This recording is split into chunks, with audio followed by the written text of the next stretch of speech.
Hey everyone, this is Jason from Cineculture. One of the things that our Patreon members asked us to talk about is maybe some more complicated techniques that you can apply to things like a Wobbulator or Raster Manipulator, etc. And so I'm going to go over today two kind of key concepts. One is fun, and one is actually really quite simple and I think would be really dynamic for you to think about. So with a Wobbulator, if we look over here, if I just bring this kind of sine wave up, everyone, when they see a Wobbulator, they normally think of this kind of common sine wave type of manipulation. What they don't think about is, well, what else can you do, right? And so what I'm going to go over today is what else we can do. Now, right here, we're going to, instead of just taking a sine wave in, I have a patch here for what's called a ring modulator. Now, a ring modulator takes a waveform that is the carrier wave, and then it is multiplied by its modulation wave to create a more complex waveform. So what we saw, again, that's a normal sine wave. But if I were to play with that carrier wave going in with a modulating wave, now notice that the two waveforms are now playing off of each other and kind of have like this crab claw kind of feel to it. And so... Can you show before and after again? Yep, so again, this would just be your normal kind of waveform going in. And now with the modulation wave. Now that's really just coming from two different oscillators. This is a very simple thing. If you were to do a more complex wave shape, you're going to get more dynamic shapes. So this idea that, we have the normal, and it's at about 63 hertz. So it's traveling upwards with one pinch point. Once it's combined with another waveform that actually has a different frequency modulating and multiplying that signal, that's how we're able to start to get this kind of form. But there's only so much that wave shaping can do. And I want to make this point really clear. The most important thing that most people don't think about is amplitude. Just like in music, sounds that are loud and sounds that are soft, and knowing how to mix things that are loud and soft at different points will give you more dynamic ranges. The same thing goes when you're dealing with wobbulation.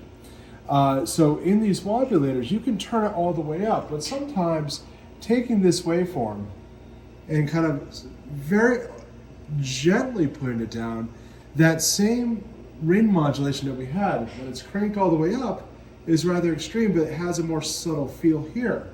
And then combine that with a much more subtle horizontal waveform.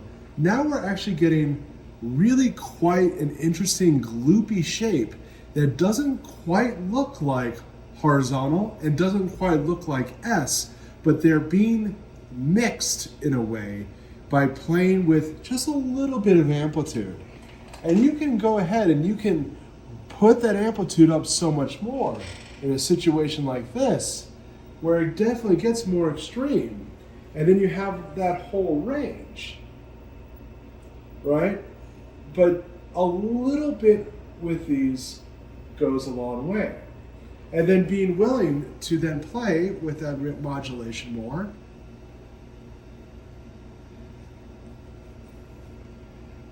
And you're basically just turning up the frequency now? And then back down. I'm turning up the frequency of the carrier wave, not the modulator wave, right? And putting that into a multiple of the halfway point. So with wobulators, multiples of 60 hertz will get you one pinch point, 2, 3, 4, depending on whether it's the S, H, or the V. But if you do it at a halfway point, so 30 hertz, 90 hertz, 150 hertz, etc., you're going to get the split image. So now we have that same kind of thing, but with the split image here. And we're able to play with it in really dynamic ways. And again, if I just were to put this all the way up, if it's just going, I mean, that might be cool, but sometimes a little bit more subtlety works here. So if I were to bring this down, and then bring the S slightly down, in its amplitude with that kind of thing, you're going to get a lot different of a result. Now I'm going to start manipulating that carrier wave slightly.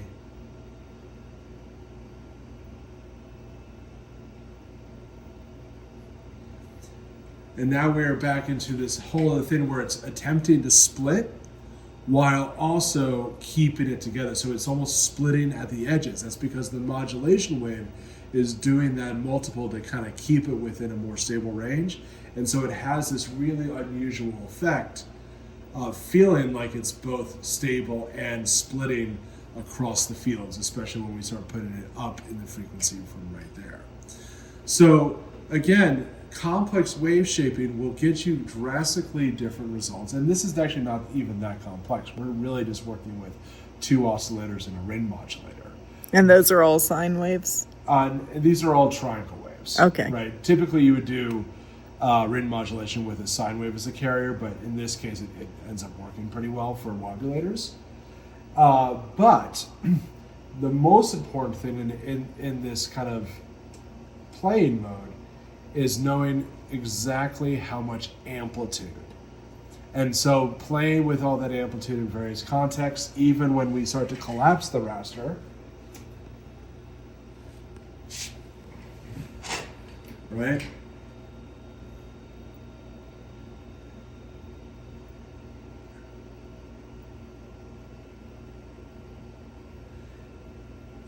We can actually see that line being split because that ring modulation right now is both stable on the modulator wave, but the carrier wave is attempting to split it into those 2 different fields of odd and even on that kind of multiple 30, 90, etc.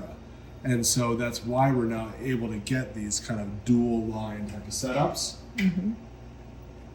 And then put a little bit of horizontal, or even let's put a little bit of vertical in there too.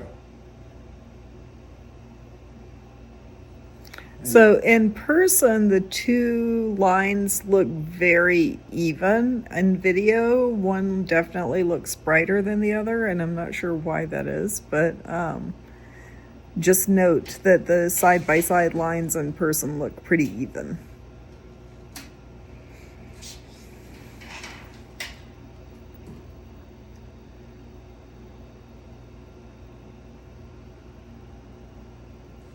So, yeah. So again, just remember, you can have all the modules in the world, but if you don't play with different levels of amplitude, even doing it within a VCA and mixing a complex waveform with all that, that's going to get you some drastically different results in your wobbulation journeys that will make it look distinctly different than your classic one bend S coil. So stay tuned. We're going to have a lot more for you. We'll see you next time.